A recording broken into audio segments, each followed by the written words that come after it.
नमस्कार दोस्तों, आपका स्वागत है एक बार फिर से आपके अपने YouTube चैनल में। दोस्तों, आज की वीडियो में हम बात करेंगे कि मृत्युशैया पर लेटे हुए रावण ने लक्ष्मण को क्या ज्ञान दिया। वह ज्ञान इतना ही गुणवान और कीमतवान है कि जिसका वर्णन हम अपने शब्दों में नहीं कर सकते। दोस्तों, अगर आप भी जानना चाहते हैं उस ज्ञान के बारे में तो वीडियो में बने रहें। दोस्तों, रावण भले ही बहुत ताकतवर था, लेकिन माता सीता का छलपूर्वक हरण करने और उन्हें बंदी बनाकर रखने के अपराध के कारण ही उसका अंत भगवान राम द्वारा किया गया। लेकिन भगवान राम भी यह जानते थे कि रावण के जैसा महाज्ञानी और विद्वान संसार में कोई नहीं। इसलिए तो उन्होंने लक्ष्मण को रावण से ज्ञान प्राप्त करने का आदेश दिया।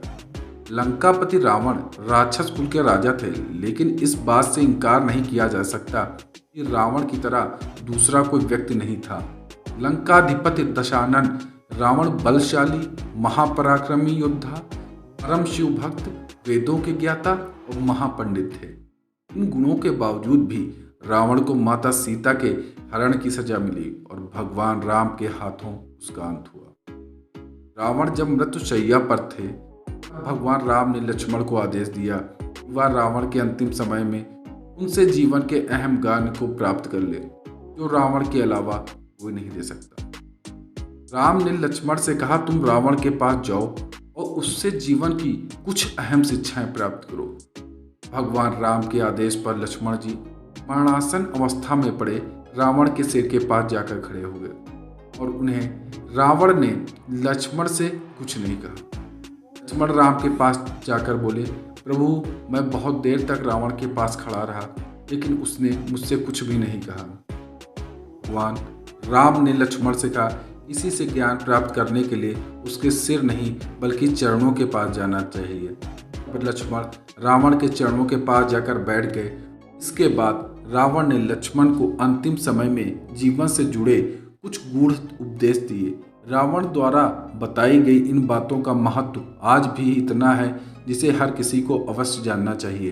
दोस्तों, जानते हैं कि रावण ने मरते वक्त लक्ष्मण को क्या बात बताई।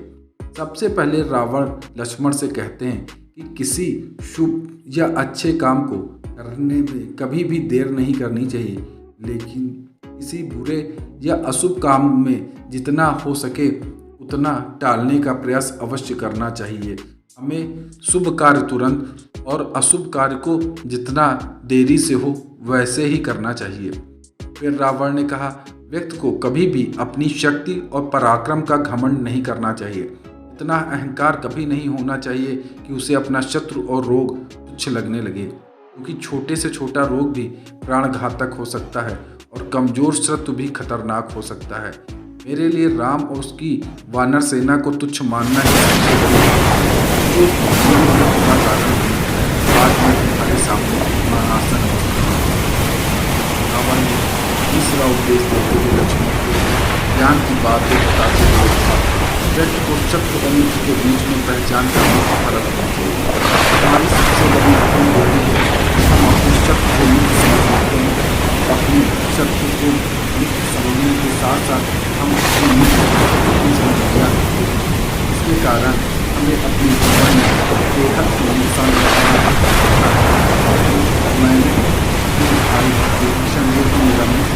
उसे अपना शत्रु समझ लिया, जिसकी वजह से आज मुझे राम के हाथों मरना पड़ रहा है।